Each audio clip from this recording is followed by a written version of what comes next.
Welcome to the Oral History Podcast, which features stories from the oral history website voicesofoklahoma.com, where Oklahomans have given generously of their time to tell their life story for present-day listeners and for the generations to come. Our entire collection is available at voicesofoklahoma.com. By subscribing to our podcast, you will be notified of new Oklahoma oral history podcasts. So now listen to another interesting storyteller from voicesofoklahoma.com. Dr. Bruce Howell's career as an educator spanned 42 years as a teacher, coach, superintendent of Tulsa Public Schools twice, and dean of the College of Education at the University of Tulsa. His career began in a one-room country school in southwest Iowa when he was 18 years old. While at TPS the first time from 1973 to 1976, Dr. Howell had a hand in desegregation and the development of magnet programs. During the second term, 1990 to 1993, he led the passage of bond issues, decentralized administration for more site-based management, and established the Mayo Demonstration School at Eisenhower International School. In 1969, Bruce heard Tulsa Tribune publisher, editor, and historian Jenkins Lloyd Jones make a history presentation which Bruce never forgot. So when he retired as an educator, he took up the role of historian for Northeast Oklahoma. His books include 1806, Settling the Cherokee Nation, Pathfinders, 19th Century Pioneers of Cherokee Territory, and Cherokee Echoes, Tales of Northeastern Oklahoma. Now you can listen to Bruce Howell talk about his first teaching job when he was 18 years old and the start of his 42-year education career on voicesofoklahoma.com. My name is John Erling, and today's date is May 11th, 2010. Bruce, if you state your full name, your date of birth, and your present age. Donald Bruce Howell, 12/21/31, age 78. We are recording this at Grand Lake. Bruce and I share our love for Grand Lake, and we're in my house here on a dark, overcast day, but on the outside we can hear nature speaking to us. Where were you born? I was born in Cumberland, actually in our home. Cumberland, Iowa. In your home? Yes. Did you have brothers and sisters? One brother, one older brother. He's 7 years older than I am. He's a doctor in Brookfield, Missouri. He's one of those that have been there and delivered probably 3 generations of babies now. And he's still practicing a couple days a week. Your mother's name, maiden name, and where she grew up?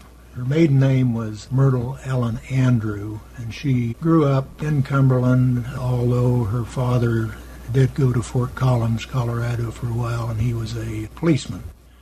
Then he returned and took up farming in Iowa and ended up retiring to Cumberland, and his son took over the farm then.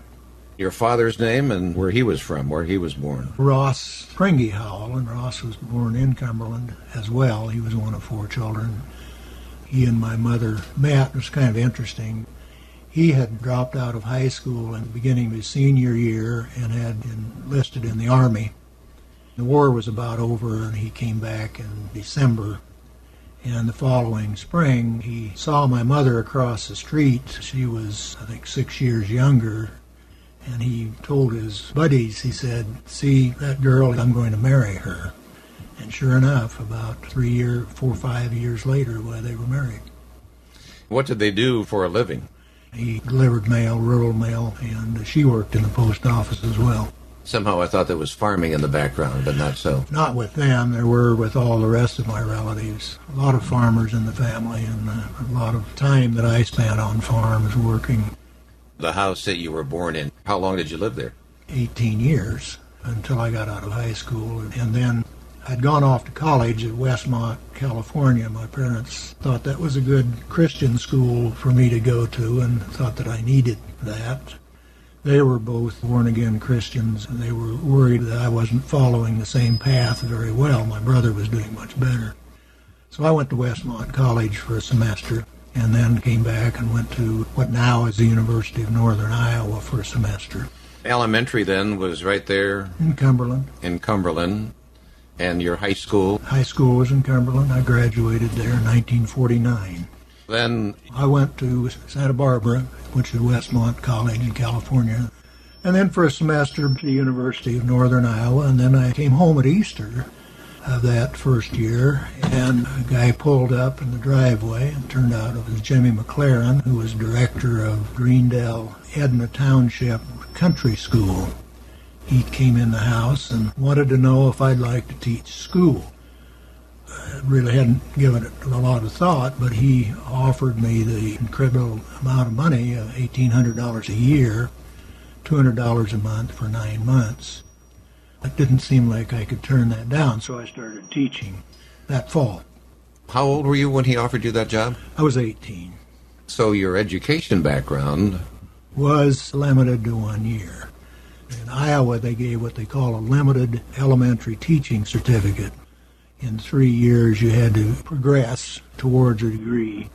I did that. I started taking night classes, and matter of fact, I really never went again to a college campus and lived on campus. I commuted sometimes 100, sometimes 150 miles on a weekend to go to various colleges, Drake University, Buena Vista College in northern Iowa, and so forth. In 1960, I received my bachelor's degree, and in 61, my master's, and then in 66, my doctorate. you started teaching at was it about 1950? Yes, the fall of 1950. A one-room schoolhouse, I presume? One-room schoolhouse, 19 kids, 5 kindergarten. Rest of them were scattered up through the grades. One of the girls was a 7th grader. She was 4 years younger than I was. We had an agreement. I didn't do vomit. We had an agreement, since she was part of a large family. If such happened, why, we had recess and Ruth cleaned up. It was the origin of teaching for me. But here you were, 18? Yes. And teaching this variety of classes. Where did you get your support and your material? Actually, there was just whatever there was in the building at the time. I remember there was an old wind-up phonograph we used quite a bit for a music program. First thing I asked the directors for was, the seats were bolted to the floor, and I asked them if we could get tables and chairs, which was quite an innovation. They actually popped for the 19 kids to have their own table and chair. We went to a commercial company and bought them. That way we could move the chairs and desks around and group the kids according to their achievement level rather than according to their grade level. That was a first. I had another alternative objective in mind, and that was, since I was also head custodian, it made it a lot easier to clean the place by moving everything to one side. So maybe, without knowing it, you were working in what you later instituted an open design. That's exactly right. As a matter of fact, that's been brought up on different occasions. I remember when we got into a real modification of the middle school in Eagle Grove, Iowa. Some parents were not pleased with the flexibility that I'd introduced, and so I rallied their mothers and grandmothers who had gone to country school to come visit the program, and they went back and told their kids, well, this is just like the school I went to, only bigger. I stumbled into it, but it was a good political move on my part. When the gentleman came and asked, would you consider teaching, was teaching even part of your thinking? Well, I was going to, it was then called Iowa State Teachers. Yes, I had that in mind. Okay. Eventually, but I wasn't prepared to just stop at that point. So as you think back on the quality of education you gave those kids, how have you reflected on that? I can only say that after I got my doctorate one summer, I went back to University of Northern Iowa and taught a couple classes. I was walking down the hall, and this lady ran up behind me. Mr. Howell. I turned around, and she said, do you remember me? And I said, I really don't. She says, Roma McLaren, I was your 5th grade student. Roma had just gotten her doctorate. Those are the kinds of things that thrill teachers when you see somebody actually follow. Maybe it had something to do with inspiring her to do that. Probably not, but I like to think so. Was it ever a time that you thought, man, this is not what I signed up for? I just don't know whether I want to do this anymore? Oh, absolutely. Really, I'd envisioned myself becoming a lawyer. I was going to teach and save money and go to law school. And, of course, that never materialized. You were barely able to meet the bills month to month. So that never happened. And I'm glad it didn't. My colleagues and acquaintances over the years, I wouldn't trade for any other profession. You were continuing your education all along, which I'm sure proved to be helpful as you had practical application in the classroom. Every day. Every day. As a matter of fact, I got in trouble in some instances. The professor from Drake University on Extension would say dogmatically, do this or that, and I'd go back and try it, and it wouldn't work, and I'd go back and ask again, now how am I supposed to do this? Pretty soon I learned to just be quiet, just take my course, and if I applied it and it didn't work, then it didn't work, but I didn't make an issue of it with the professor. Wasn't it impressive to him that you were teaching at a young age while you were furthering your education and he knew this was going to be practical application for you? A number of people were doing this at that time because there were 105 country schools in Cass County, Iowa at the time. And there were, as I recall, 3 men. I know that the fall of the year that I started at age 18, I was nominated to be the county representative to the state convention because nobody else, of course, wanted to go. So I went down to the state convention that year and, of course, didn't know what I was doing at all. But it was a female-dominated, by far, operation organization. County superintendent was female. Your years in Iowa as an educator, you were a coach? Among other things. I moved from the country school after 2 years to a small town, and I was acting principal, and I also coached all the junior high sports at that school. What town was that? That was Griswold, Iowa. I was there just a year, and then went to northern Iowa to a town called Pocahontas. I was there for 4 years and essentially did the same thing and continued to work on my education. You became president of the Iowa Secondary School Principals Association. Yes, in 1966. And you were invited to tour Eastern Bloc countries. Yes. What did you draw from those travels? Did that experience help shape your future philosophy? To a degree, I was taken with the fact that when I was visiting, we'll say, schools in Moscow, their curriculum and their organization pattern was exactly the same as ours. And I'm thinking to myself, well, if this is a communist country and we're a democracy, should we be operating in the same organizational procedure? It was interesting to me to see that. I think there's a misunderstanding of the communist bloc at the time. Only about 10% of the people actually were accepted into the Communist Party. So the kids would start out, they would wear neckerchiefs, and there would be a communist representative in each school, and after school, they would go to what they call the Commissal, which I would say was like our YMCAs, and then some of them would begin their indoctrination, but only a small percent were actually chosen into the Communist Party. Well, in all of this, visiting Yugoslavia, Bulgaria, Romania, it seemed to me that their organizational format was very much like ours. They were practicing what we were doing here, which was lockstepping kids age and grade-wise, which seemed to me the antithesis of what we should be doing in a democracy. We should be maximizing the efficiency of individuals, not locking them in. We needed to make it possible for kids to advance, not in lockstep, but more rapidly. So it was an epiphany of sorts. Epiphany of sorts, yes, absolutely. And they also had some other interesting things. When we were in Moscow, I went to the Bolshoi and saw the prima ballerina from Denmark dance Swan Lake. Well, country boy, I'd never even been to a ballet. But then I remember going to Bulgaria, and they had simulated the Bolshoi in a school. And kids from all over the country came to the school as qualified artists. So they had already started what we later, in our own way, called alternative schools. I thought it was an interesting factor. And then in Denmark, because kids came from the rural areas where kids would come in for several weeks, they simulated a city. So kids would learn how to function in Copenhagen and the larger cities of Denmark. In that sense, they had already gone into alternatives that we did later. Well, we pride ourselves in the United States of maybe leading the world in everything. But then when you went to these other countries and said, wow, they're ahead of us in some of these areas, that had to be kind of a surprise to you. It was, although I thought, well, that's what we're here for, is to learn and look at the ways those people operated. There were things that they did that were repressive to kids, too, but there were also those progressive aspects. In 1969, you came to Oklahoma as assistant superintendent of schools in Tulsa. Right. How did that come about? During the time I was working on the middle school concept, I did a lot of national traveling. As a matter of fact, I counted up one time, I've been to 44 states speaking essentially on the middle school or school climate, one of the two topics. During that time, Gordon Kowalde was executive director of the North Central Association.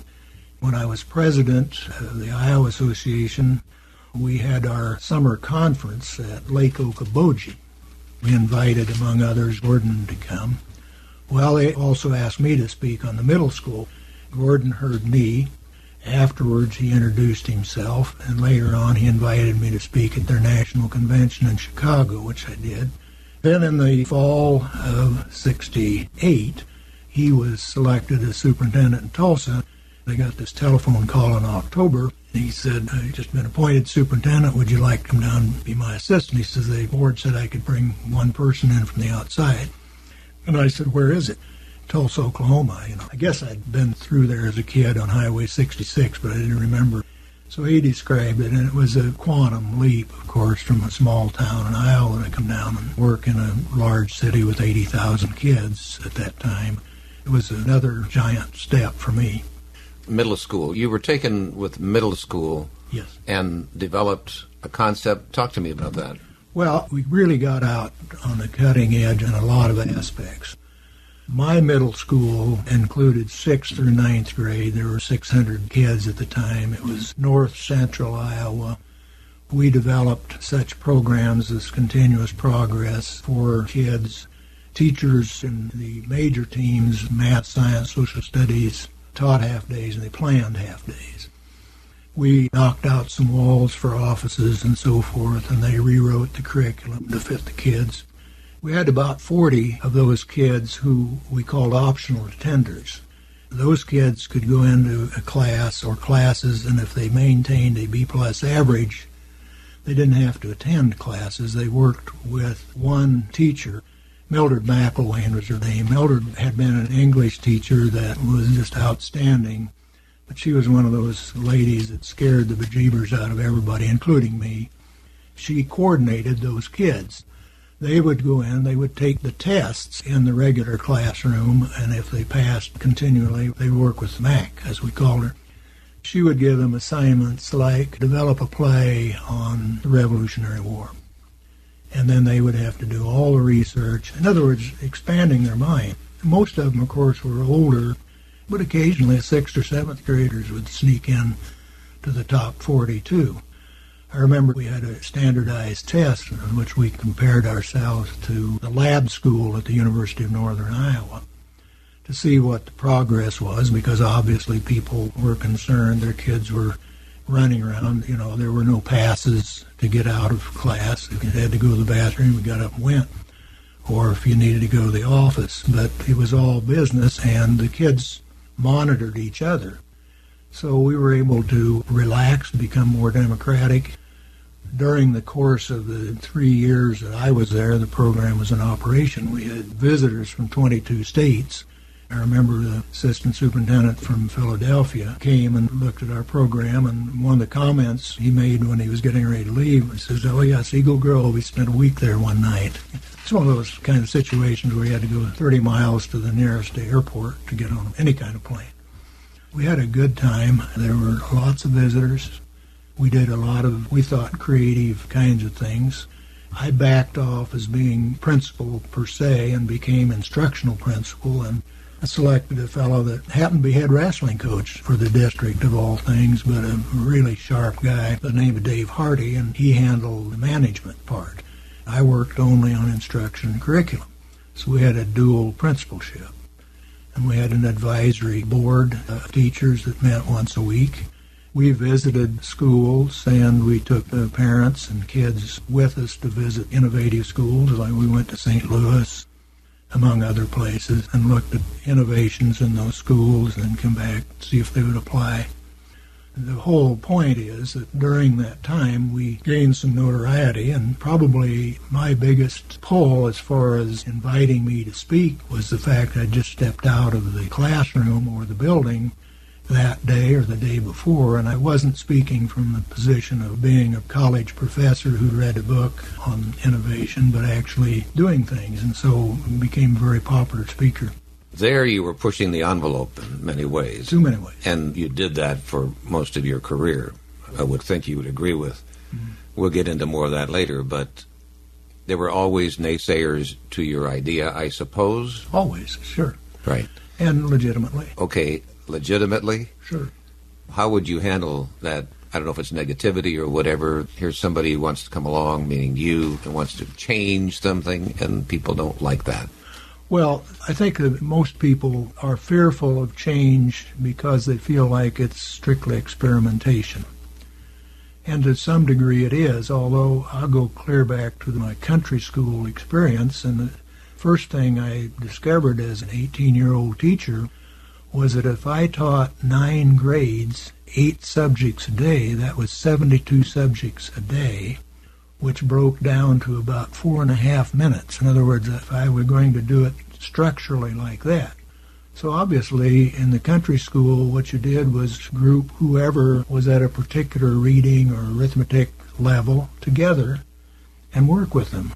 To me, that made common sense. You're the one teacher and you do what you have to do structurally. Well, the same principle worked with the middle school. If we got kids of a common need or achievement range together and worked with them at that level, we didn't have bored kids on one end of the spectrum or overwhelmed kids on the other end in a single classroom. That's the whole basis. But the American public has structured in their minds the same school that was developed in 1840 that we have essentially still today, in terms of grade levels, grading by age rather than achievement.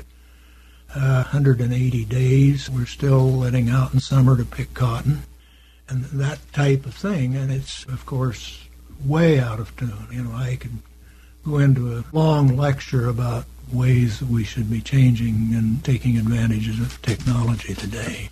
When you come to Tulsa in '69, what were some of the most pressing educational issues that you found, and how did you feel Oklahoma compared to Iowa in education? I really never drew that comparison. They're both rural states. And of course, I'd moved from a rural community to an urban community, which was significantly different. Somebody asked me, in a nutshell, what is the difference? And I said 3 zeros. There's 80,000 kids here, and the district I came from was considerably smaller, but the issues are essentially the same. Parents have the same concerns, kids have the same problems, there are just more of them. I think it is true that in a small community it takes a village to raise a child. There was nowhere you could go in Eagle Grove, Iowa, that my children weren't identified as my children, and if they did something wrong, I knew it before they got home. Moving to Tulsa, Oklahoma, they were out of sight in 3 blocks. You know, we just had to trust that they would do the right things. Those were the differences that I saw. Outside of that, the major issue that we were confronted with in particular was desegregation, and that was a significant difference. You became superintendent in 1973. How did that come about? Well, Kowaldy decided that he wanted to leave. He had an opportunity to become executive director of the Curriculum Association in Washington. It fit him quite well. He'd been executive director of the North Central Association. I think it gave him an opportunity to influence on a national basis curriculum, which is one of the things that he still is involved with, even though he's retired. My concern was we were just getting ready to initiate the innovations of Washington High School, Carver Middle School, and 2 or 3 elementary schools as far as voluntary desegregation was concerned. So I threw my hat in the ring primarily to continue to initiate those programs. And you remained a superintendent your first time around till '76. Yes. About desegregation, in the late 60s, the federal government mandated a change in the demographics in schools all across the country. You'll have to correct me in some of this as I talk about this, but was it true that a federal judge finally gave Tulsa Public Schools a deadline for integrating Booker T, Washington High School, Carver Junior High, 6 elementary schools? To my knowledge, that's right. I don't remember the exact dates, but that was the goal. Getting to that goal wasn't easy. As we think about Booker T, the demographics had to be 50% black, 50% white. Black students in the 60s had begun to attend predominantly white high schools. A boundary change was made in the school district to begin merging white students with black students at Booker T. How did you accomplish this? You had a principal by the name of H.J. Green at Booker T. Talk about that whole background and scenario as how you were trying to desegregate and make Booker T a different school. Well, we were concerned looking nationally at forced busing that was occurring even down the road in Oklahoma City. So we were attempting to come up with some kind of voluntary program that would work. We made several attempts to, say, desegregate Booker T. And by the way, the federal government never did define desegregation.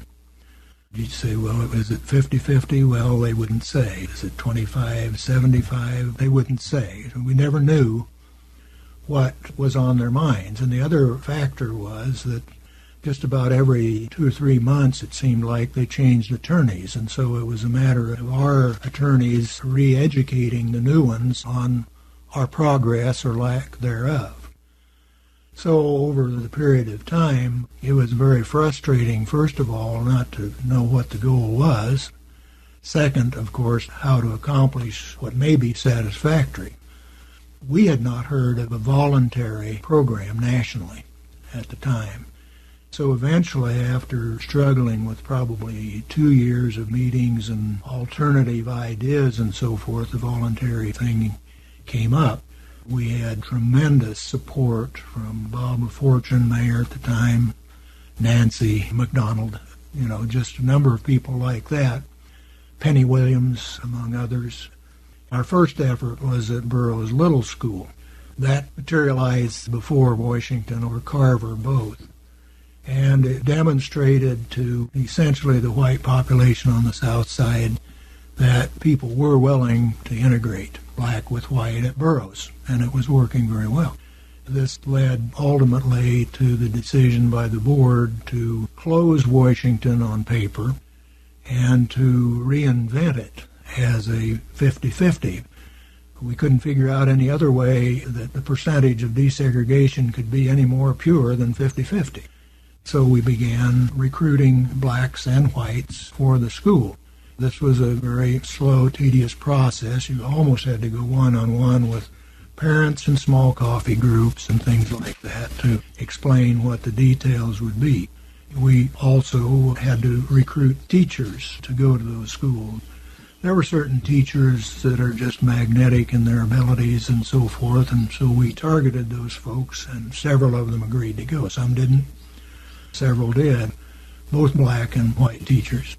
We maximized the curriculum simply by using the what I'll call high-dollar teachers with reputations to go to the schools. What was to be the total population for the school?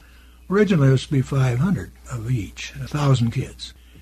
I don't remember what the incidents were, but it seemed like 6 weeks or so before school was to open, the board bumped the number to 600 and 600. Well, it was difficult enough to find 500 whites, 500 blacks who would attempt to make this program work, but we were given the task of finding the rest, and we did.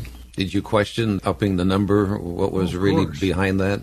What did you think it was? Well, I think it was just pressure from the community, particularly the black community, because after all, Booker T was and is the star or the crown jewel of schools in the black community. I could understand from their standpoint why they wanted more kids in there. Did they think you'd fail at getting the 50-50? I don't think so. Okay. I don't know what was behind their motives, but we finally did get to that number. Did the black community embrace this concept immediately, or was that a sell as well? No, that was a sell as well, because Booker T. Washington had the history of black education behind it, and very fine teachers that worked very well with the black students to disseminate some of those teachers out, some of those very fine teachers to other schools, was a negative as far as the North Side was concerned, obviously. In turn, to bring white teachers in who they had no knowledge of in terms of their quality or interests in their community. Eventually it worked out, of course, but initially it was a hard sell. Did you have to also visit homes of blacks? Because you referred, and we'll get into more of that, you went to white families to recruit. Did you have to, other than board meetings, attend small neighborhood meetings? No, I did not. A sufficient number of blacks were ready to enroll in Booker T. Washington. That was the problem. As a matter of fact, I don't know what the enrollment was before we revamped the school, but there were sufficient numbers. Also, as we went through this process, we developed what we called non-contiguous zoning. There also was an area within walking distance, I don't remember what the distance was, around Booker T, that students who lived in that area could go to school anyway. So it wasn't desegregated right up to the doors of the school. There was an area around there where children could go to that school if they lived in that neighborhood. But our effort was to focus on the white population. They were the ones that were essentially going to have to be transported a long distance. I would imagine the black community are also afraid of the tradition of the past and the traditions that they had for football teams and spirit clubs and all those kind of things. Well, absolutely. That was the big sticking point. It was a social center. It was history for the black community. Like I say, their pride was focused on the fact that they did well in athletics, and they had individuals who left the school who became prominent in their particular professions as well. So it was like any other school. You have that loyalty, and it's perfectly understandable if the problems emerged in their minds that we were trying to destroy the school or something like that. Of course, we were not. We were trying to desegregate as peacefully as we could. Did you have the school board solidly behind you on this, so they were also spokespeople and helped you tell the message? Yes, we did. Eugene Harris was a representative from that area and was very articulate and understood what the issues were and the necessity. I think like any government mandate, like health care today, it's a matter of time before the information trickles down, the details trickle down. It doesn't just occur overnight. In our case, it took 3 years. All right, then about recruiting the whites to the school. How did you accomplish that recruiting and finally reach your 600? A lot of it, as I said, were from the people that I mentioned beforehand. They promoted this. They sent their children. They promoted others in their neighborhoods to make this attempt. And I might say Washington has far exceeded any expectation I had for it. Even today, it's an institution unto itself, as everyone knows.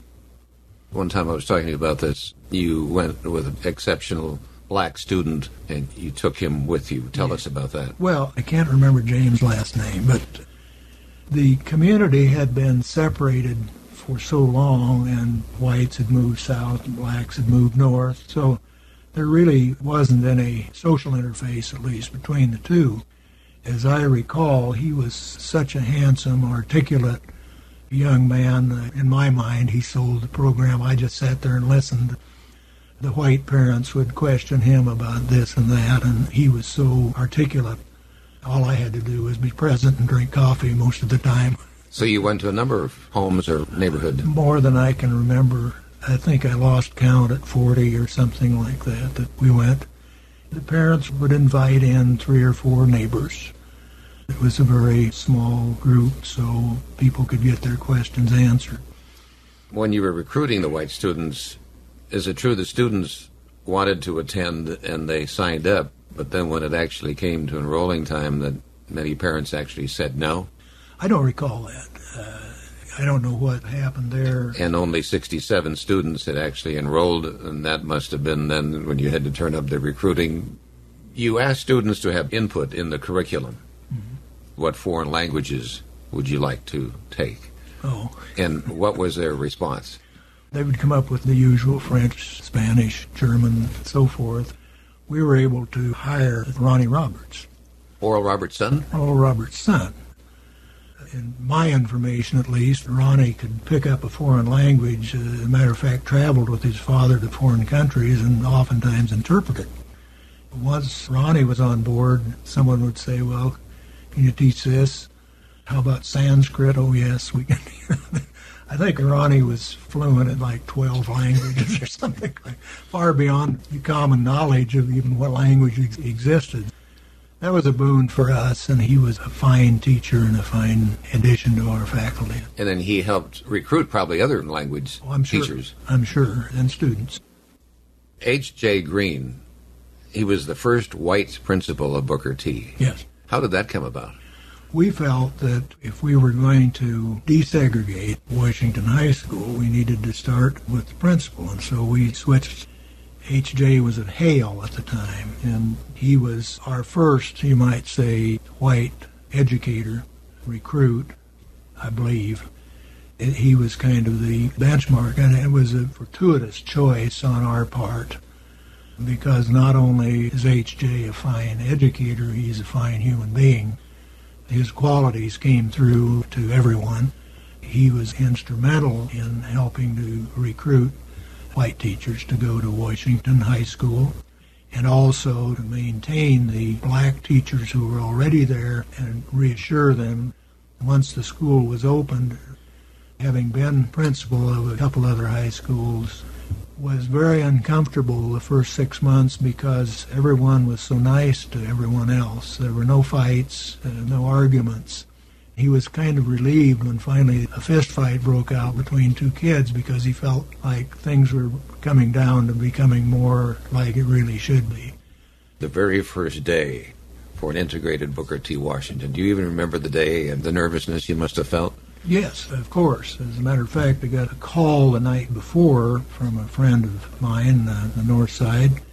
He said, we are concerned that there may be some problems when the white kids pull up tomorrow. But he says, don't worry, we've got it taken care of. Well, of course, that increased my worries because I hadn't thought about that particular thing. Well, he was absolutely right. When the next morning came and the buses arrived, apparently there was a lineup of fellows there that could have whipped the Green Bay Packers. There were no problems whatsoever. Once the kids were in the building, things went very well. As I said before, there were no arguments or fights of any kind for a long, long time. And that attitude continued then for many years? I mean, you never did have any major racial tension? Well, not while I was there. I don't know what occurred subsequently, but I don't think they have had any major problems in that regard. Carver Middle School, too, was integrated. Same time. Same time. Yes. Is it true that the black community was upset about that? Yes, to some degree. As I recall, there was an alternative school set up. I believe Carver Freedom School. Freedom School. That operated briefly. In the meantime, we were going to renovate Carver, make it larger and so forth. We set up kind of the model that I'd had in Eagle Grove, and an instructional and an administrative principal. I don't recall the enrollment, but what we had anticipated was having the building ready for the new enlarged enrollment.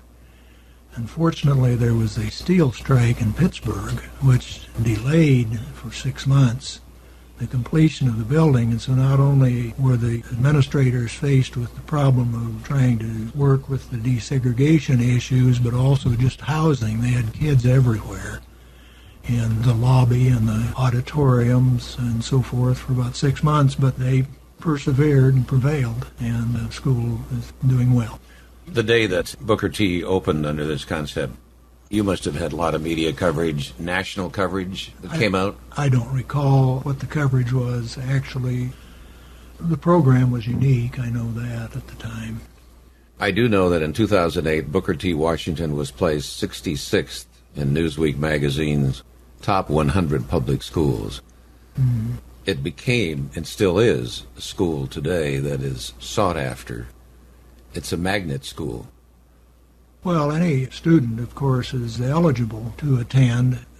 they have to pass certain criteria, and those change. That's been a moving target, certainly since I left the district.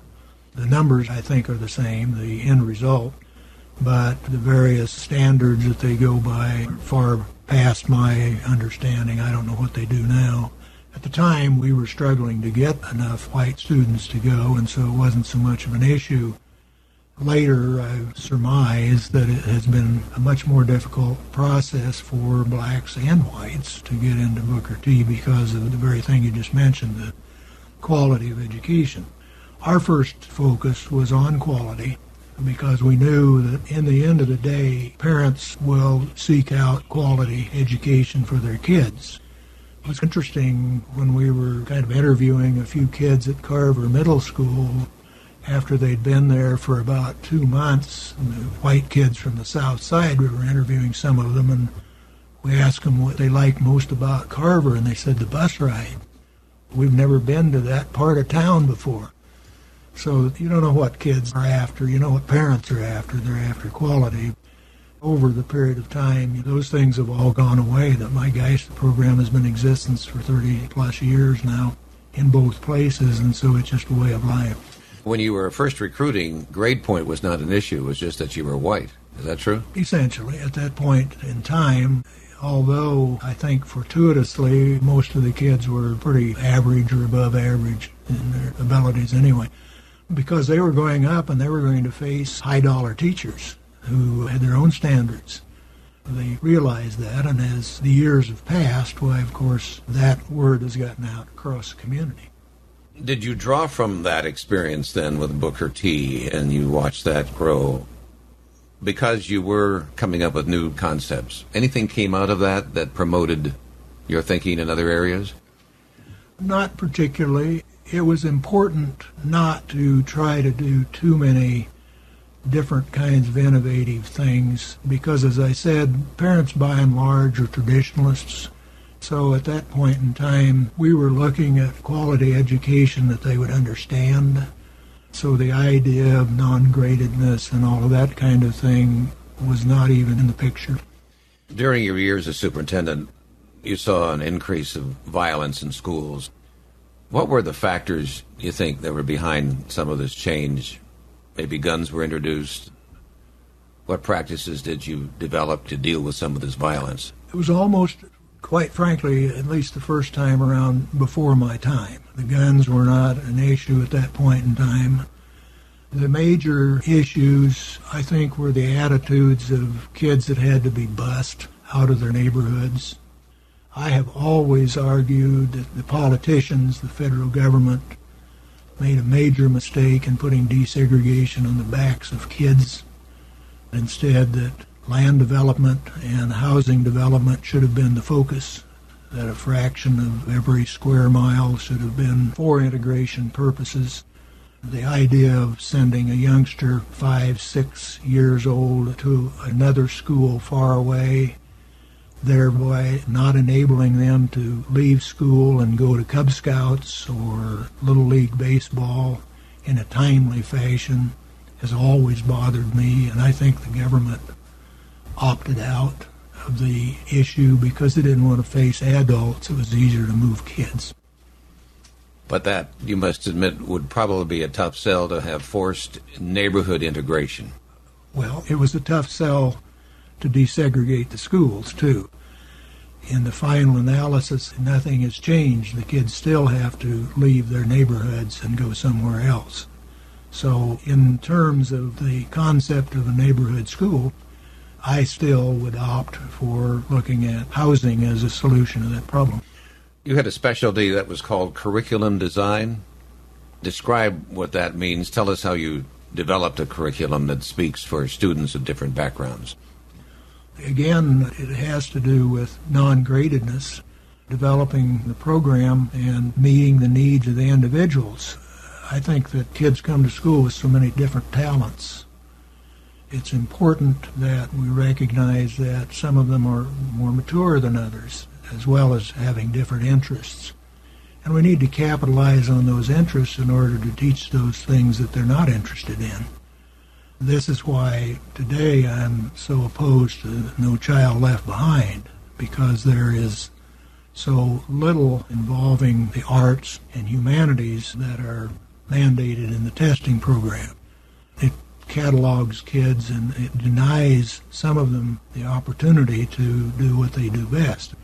So in terms of the whole idea of curriculum design and non-gradedness and all of these other factors, you have to look at what kids come skipping to school in kindergarten thinking they're going to do. They're going to learn to read. That's what they want to do because their older siblings know how to read and their parents know how to read. So you try to tie their interests to that, but some of them are not interested in the structure immediately, and some of them are more mature or less mature than others.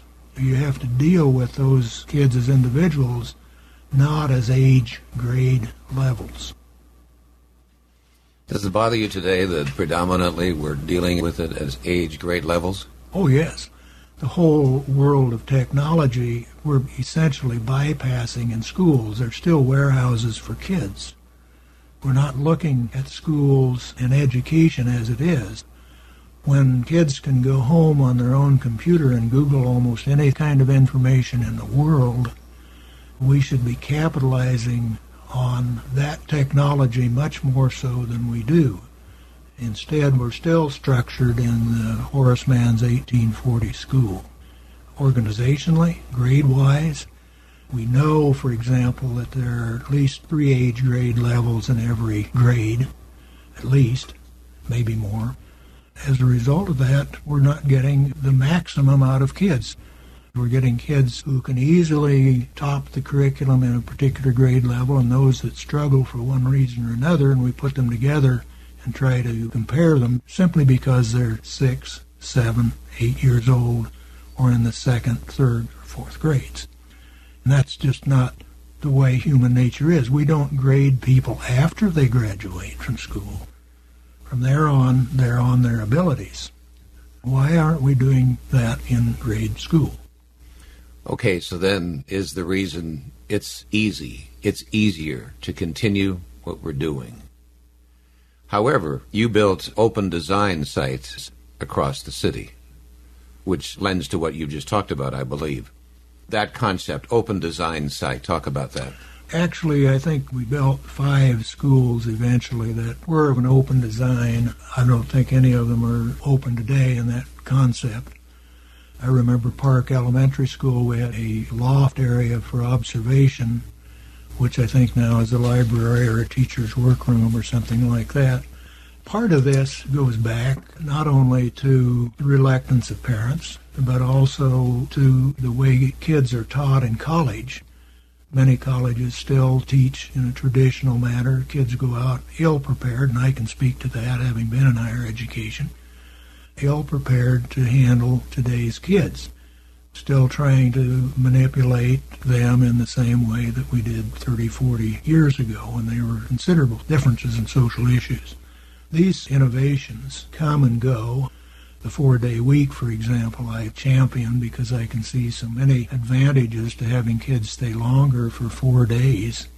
But only through contingency maybe is that going to happen, that is, current budget crunches and so forth. We're seeing a few schools do that, essentially because it's a money saver. But there are many advantages to taking a serious look at what would be the 4-day academic week. Of course, the big block there is who's going to babysit the kids the 5th day. Some school districts have resolved that, and most school districts haven't. That's just an illustration. To demonstrate your open design, you opened Mayo Demonstration School. Mm-hmm. The response from the community to that curriculum concept, talk to us about it. That emerged as a result of House Bill 1017 and the need to have a school where teachers could go and learn a different modem, if you will, or module. So that school was set up with the idea that people could come and participate for several days in what we called at that time New Design. The whole concept, again, was promoted because of House Bill 1017 and the requirements or mandates that were forthcoming from that. Many of those mandates, are underfunded at this point in time, and so it's been very difficult to maintain it. For the record, House Bill 1017 was a package of education reforms and tax increases to raise revenue for those reforms passed by the legislature in 1990. As I remember, it was quite a contentious bill and finally was passed. Barely. Mayo Demonstration School, no walls, open air. You'd see groups of kids sitting on the floor. Describe what that looked like. Well, it was, in essence, what we had in mind for continuous progress, that the kids could use the school instead of the school, if you will, using the kids in terms of structure. It was less structured, more dependence for learning was placed on the child. The teachers and the administration were fully aware of this. In fact, here again, you come up with a concept and it's wonderful to accept the kudos for it, but the real momentum comes from the people that are in the building. They have to grasp the concept and run with it. Here again, they ran further than my expectations in all cases. The people that were there and the people that are still in the district were among the finest that we could find. This was true in other open schools. Columbus was another early modification. It was kind of interesting. When I first came to town, Columbus was being built, and was being built as a traditional school. We decided, well, this would be our first open school, so we actually had to let the contractors, because of the bids, finish putting in the walls, and then we took them out with our own maintenance crews before school started, and that became our first open school. Then we eventually had Park and Emerson and a couple others that were part of that program. If I could insert here, I might mention that my wife, Margaret, was the principal as Mayo Demonstration School opened. Absolutely. Margaret and I became kindred spirits in that regard because she was able to do some things that you couldn't do in a traditional school, and pretty much the path was open to do within the structure of non-gradedness whatever she wanted to do or her staff wanted to do in the way of being creative. Many, many teachers and many, many educators have these wishes, but they don't have the opportunities. Mm-hmm. So here we are in 2010. Are you concerned about maybe a Mayo Demonstration School that it's not getting the attention that it should be getting today and it's not being promoted like it should be? Yes, I am. I think a lot of what happens, again, is based on tradition. In our case being our profession, it's a money issue. We're always, it seems like, a day long and a dollar short as far as having enough to work with financially. And time-wise, the school year is too restrictive. The concept that I've already mentioned of 180 days and 5.5 hours is far, far outdated. I've looked very closely at homeschooling. The curriculum that is available to a homeschooler is essentially very technology-oriented. It enables them to do things that kids in the traditional school can't do. The home schools have overcome what my big concern originally was, which was the social issue, not getting out and being too isolated by having their own athletic organizations and their own music organizations and so forth, as well as their homeschooling and being able to maximize the use of technology. That's what I think the failing of warehousing is. Then there was Eisenhower International School. At the time in Oklahoma, an immersion school was a new idea. Was this concept your idea? No. The original school, actually, we had a school for Vietnamese kids, the boat kids, for a while, so that they could be integrated into the regular school. I kind of argued against that at the time, and it turns out that a few years later, those kids were doing quite well. They had picked up the language through other ways than the typical immersion process. But the first program was developed, I believe, under Dr. Zinke at Elliott. The traditional school and the immersion school was bumping up against each other, and there was some conflict there. So the building at Eisenhower was empty. We moved that Spanish immersion to Eisenhower and then subsequently started French in that school. And here again, had a wonderful principal and great staff to carry that off.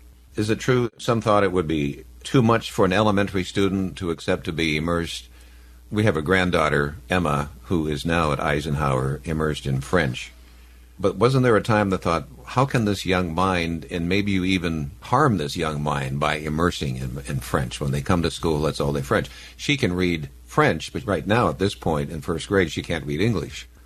Well, I don't agree that there's any problem there. No, but was there ever that concept? They said you're pressing this young mind too much by immersing them? No, I never heard that. Okay. I can only relate my own experience. At age 70, I decided I wanted to learn the piano.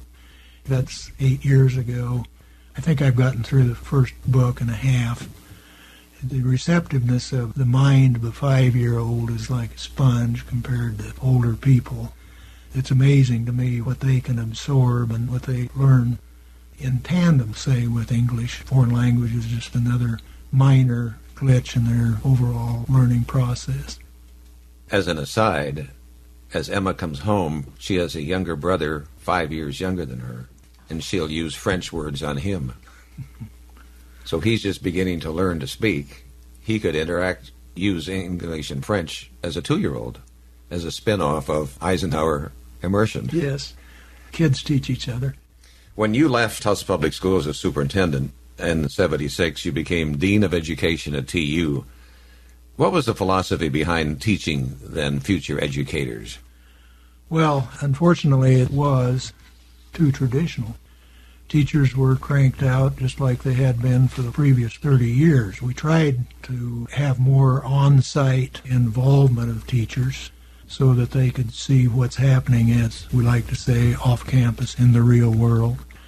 Still, I think there is an awful impact on beginning teachers when they go out in the field and find out what the, quote, real world, unquote, is like as far as the kids are concerned. Things have changed so dramatically sociologically in those years since traditional teaching came about, or when I started and the teacher was the authority. You simply have to deal with those issues. You can't change the kids. You have to become more flexible than we were in the past. You did some research at TU on teacher and administrator evaluation techniques. What were your findings? How did you implement them? You call that teacher appraisal system. Well, the teacher appraisal system I developed in kind of a twofold. One was developing actual list of 20 or so items that you would evaluate in terms of classroom management and so forth. Then the second phase was a booklet on what you would do to improve classroom management. We used staff members, that is, the students that were working for me, to go out into schools and identify good teachers in terms of what they were doing, using, again, the term classroom management, to successfully manage their classroom and then write about that. And my hope, which has never materialized, was that schools then would attempt to use the manual. Now, they use the evaluation system. Many schools in Arkansas and Oklahoma use it. But not many use the remedial booklet that goes with it in terms of what you do to help these people. The other was, my thought was, at that time, if a small school had 1 or 2 kindergarten teachers that were having problems, that maybe several schools could get together and they could have a workshop to deal with this. That also has never materialized, but the evaluation system seems to be quite popular. The point is that they don't do anything with it after they get it. And I guess that's human nature, too. I guess. This system calls for the principal to go into the room 6 times during the course of the year, once about every 6 weeks. Each time, then, they report back to a central agency, and that agency collates all of the information, and then they get the information back to the school from all these other schools and how they rate with the classroom management, per se, of other schools, what the percentage of problems they're having in those schools. That sounds like we already have a heavy workload. How can we handle this extra? Well, it's required. That was another part of 1017 was the evaluation system, and that's why there was a continuing education fund developed out of 1017 to support improvement of instruction. That fund is diminished, dollar-wise down now, so it's practically nil, but that was the concept, was to try to help improve teaching in the classroom. At TU, you oversaw the university school.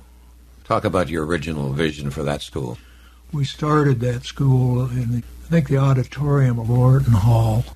It was just one individual who, again, saw the concept, took it and ran with it, and got the support of the administration after I left, and they built their own lab school now.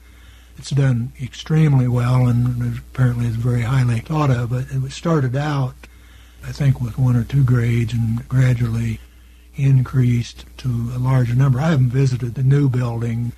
I'm not very conversant on it. But it was implemented, wasn't it, while you were there? Wasn't that your dream, your vision? Well, it was one of them, yeah.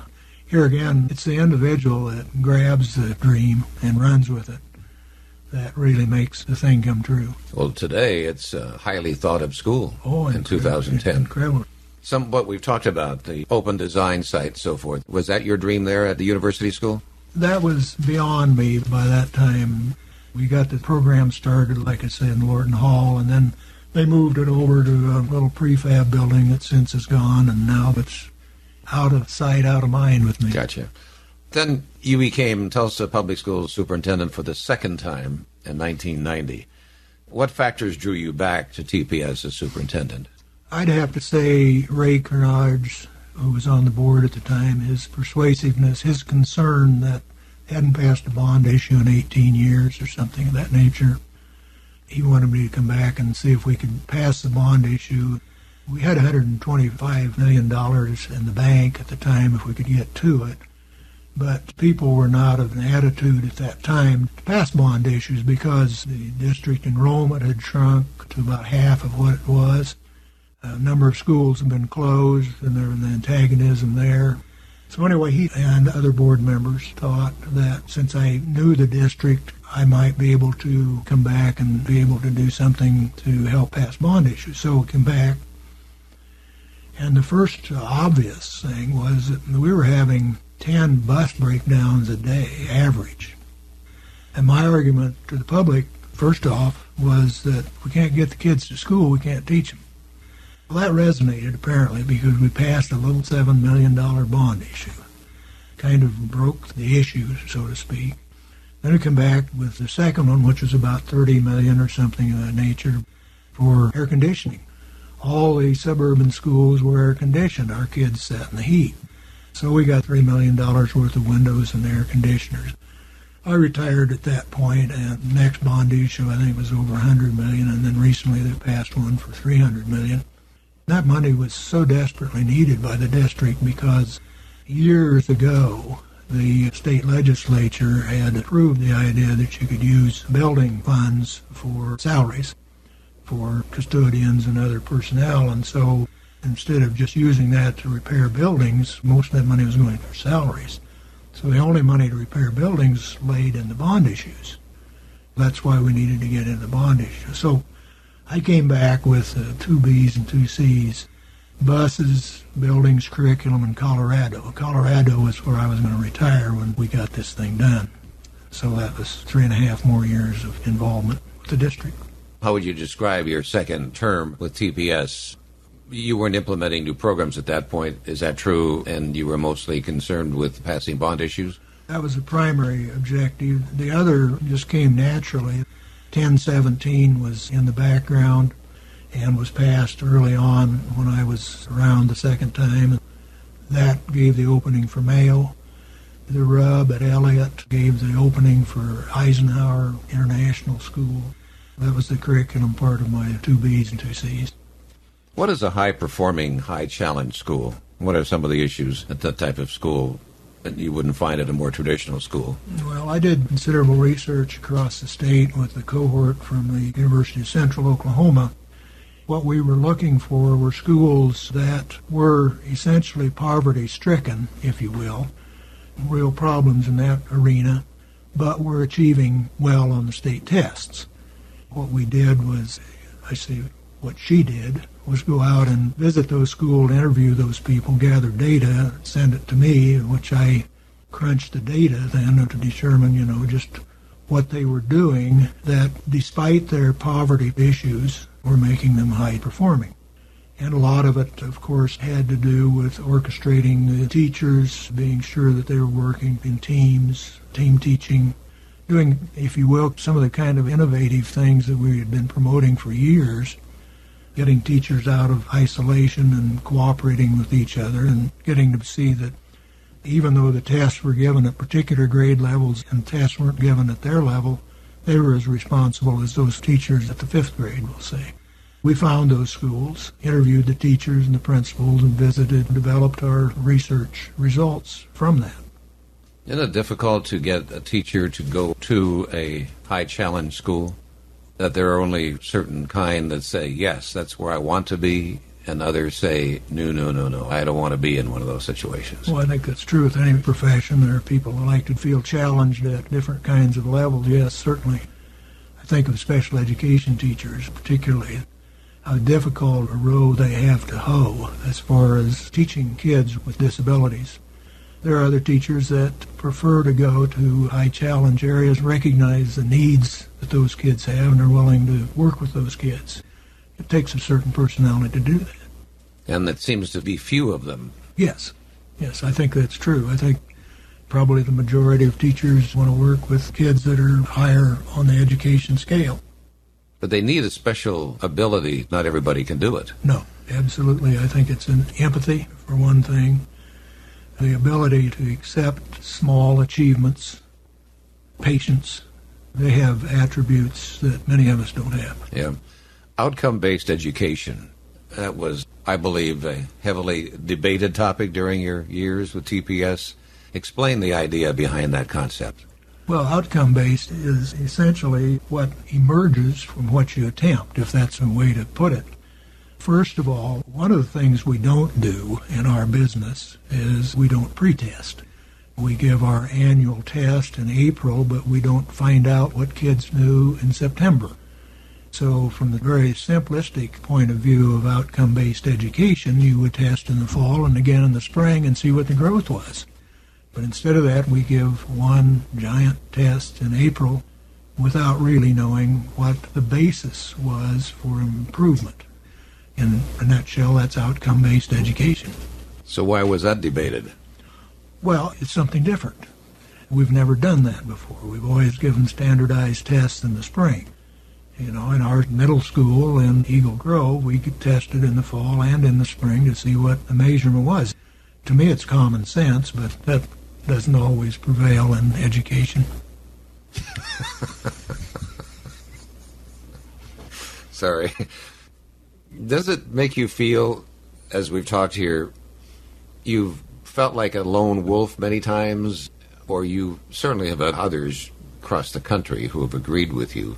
Mm-hmm. You've come up with these concepts, implemented them, and some of them seem to have faded away. Well, I think that's typical of any change. Education is an incredibly large, fixated institution. Initially in 1840, when we could warehouse kids, all the education occurred in the school building. There were libraries, a few, but for the most part, that's where people went. And over the years, up until 1900, children went to elementary school, and essentially that was their education. You know, even Harvard was essentially a high school when it was opened. In 1900, then, when the child labor laws came about and junior high school was initiated to entice kids to go to high school, they had to broaden things out. And now, those have been about the only innovations that have stuck. We've changed the junior high to middle schools. To some degree, the middle school is different than the junior high, but not a lot. Not as much as I would like to have seen. I've seen some improvements, some changes over the period of time. I've certainly been exposed to some incredible people that have always been on the cutting edge. I had the good fortune of being on the Charles F. Kettering CFK Limited board.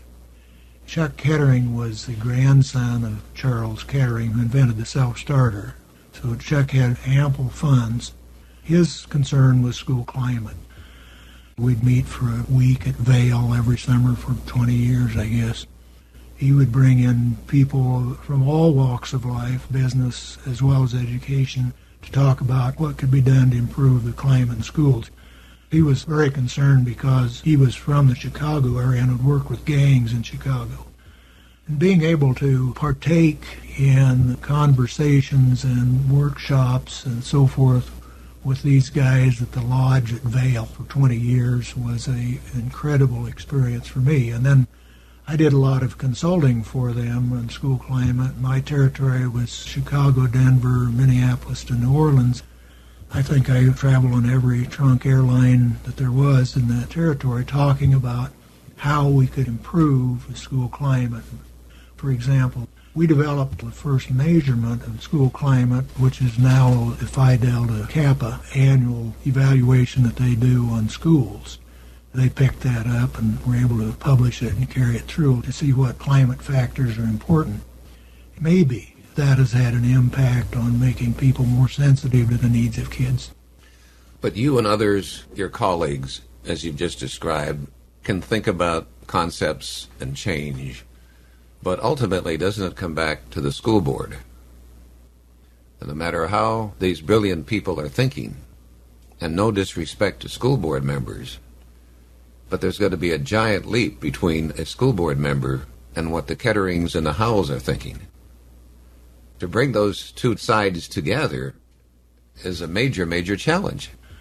It is. I have been very fortunate in our boards that I've worked for, their willingness to, if you will, try these ideas.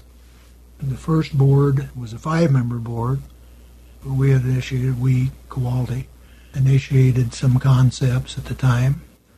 Same with the 7-member board that tried different things. They could see the merit in doing some of these things to see if that would work better than what we had been doing. Board members, unfortunately, are so restricted these days by legislation, in our case from Oklahoma City, that many of their responsibilities have been taken away by mandates from the state legislature. The typical one that came out, at least the first time around for me, was the legislature would pass something that involved any school district with 25,000 or more students. So Oklahoma City and Tulsa were the ones that got to do this, that, or the other thing, or were required. Now they've softened a little bit, and it includes more and more and more districts, but so many of the things that they do develop then are unfunded, and the requirements are thrown back on the district, which in turn gnaws away at the school board's authority. Were you often frustrated with the idea that seems like everybody is an expert when it comes to education? I singled out the school board, but we have state legislators, too, who believe that they're experts in education, and they're not. They're not professionals, but they are in a seat of power. Is that a conundrum? I don't know what it is, but there's something going on there that they're in charge, but they don't really know the business. Well, everyone has gone to school, so they have their own perception of what good education is. Oftentimes they don't take into consideration what others need in the way of good education. Most of these people have been successful in school. They've been the athletes with the upper echelon of students in school, and so the school has met their needs. What they don't understand is the needs of others are not being met. And in many instances, as I said earlier on, I always equated it in many of my presentations to the fact is, why is it that kids in kindergarten go to school skipping and singing, and by the 2nd grade they want to stay home? The difference being that some of the kids adapt and some don't. Well, my guess is that those proponents at the legislatures continued to skip and sing on their way to school because they were satisfied with what was happening. And so maybe it's more to the other element that our attempts at innovation are directed. Today is 2010. Do you have an overview of education today in our district compared to the 70s when you were TPS superintendent, the 80s and 90s? You've certainly stayed interested in wanting to know what's going on.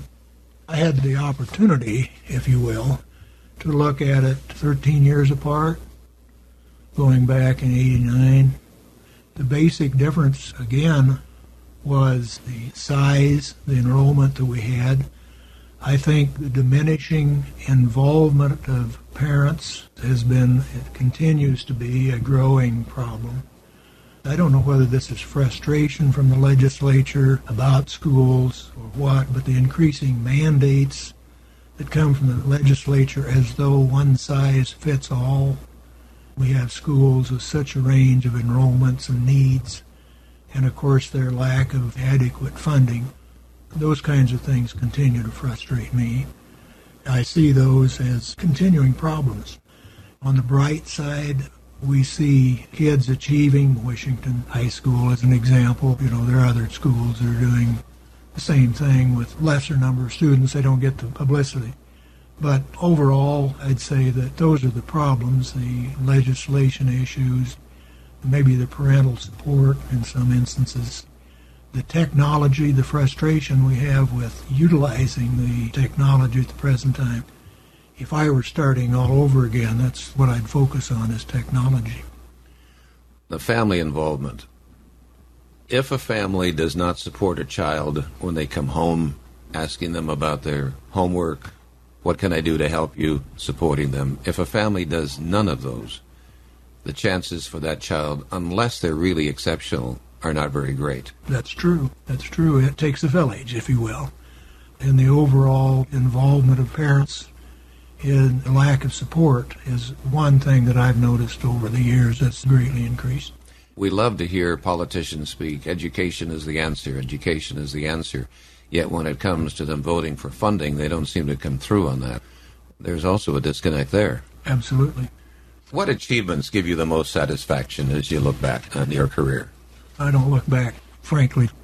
As I mentioned a little bit ago, Chuck Kettering's granddad made a statement one time. I am very interested in the future because that's where I'm going to spend the rest of my life. So whatever I've done in the past is done. I'm interested right now in the history of Northeast Oklahoma. I have so many other venues at the present time that I don't look back and reminisce much. I look more at the future and things that are happening now that are of great interest to me. Pick up on technology. If you came back today, you'd focus on technology. It seems that we don't fund technology in our schools. There should be a computer for every student. Yes. Not only that, but the curriculum should be addressed to the technology rather than the way it is now. We're trying to integrate technology into the curriculum. We should be reversing that. The technology keeps leaping ahead. The whole world is at my fingertips, and it is at any child's fingertips. We shouldn't be denying that in terms of space. They should be working individually on, first of all, their interests as well as their needs. We capture a child by interesting them first, and then we teach them. We can't do it the other way around because it just doesn't work that way. They're not going to be forced to do things that they don't really enjoy. So I think using technology, the range of kinds of things that are available in technology appeals to almost every kind of youngster's intellect. And that's what we should be focusing on. Mm-hmm. Students listening to this conversation years from now, they're interested in education. They want to be a teacher. They want to be an administrator. Your advice to them and challenges you believe they will face? Well, again, we need to restructure the school so that their talents can be more effectively utilized. I think that teachers don't need to be warehouse keepers. They need to be facilitators. So obviously they need to understand the capacity of technology, and in turn they need to understand the interests of the individual student, then compare the two and let them move in that direction. I see the school of the future with maybe a teacher technician overlooking 20 students with computers, but every one of them working on something different that in one hand is of interest to them and in the other hand is a learning tool for things that they're not interested in, that will help them to learn because they understand the need to know something they don't understand. Today, your age is 78. Yes. Describe what it is you're active in today. I'm very interested right now in the history of northeastern Oklahoma. It's so deep, goes back so long. I've developed some DVDs and promoting different things that have happened in the past here. My interest at the present time is the military trail, which begins at Fort Snelling, Minnesota, and St. Paul, runs to Fort Jessup in Louisiana. Of course, I want to magnify what happens as it goes through the Quad Counties, Craig, Delaware, Ottawa, Mays. For example, this summer I'm going to trace from Fort Snelling down through Fort Leavenworth, Fort Scott, into Oklahoma, and then next year take it from here down to Fort Jessup. That's one area of interest. The other is what I call Sons and Daughters. I'm developing a DVD on individuals who have achieved in northeast Oklahoma, whatever, in arts, athletics, music, so forth. There's just a lot of depth here that I think needs to be exposed so that particularly children can develop a better image of themselves in terms of what their ancestors have done. Well, it's a gaping hole because we don't have somebody who can come in and put it all together. Everybody's heard a little bit of stories here and there, but the fact that you're doing that, you are contributing again in a major way. And I want to thank you for spending nearly 2 hours here with us today on this. It'll be a learning, teaching, interest tool for many, many years to come. Thank you. Thank you.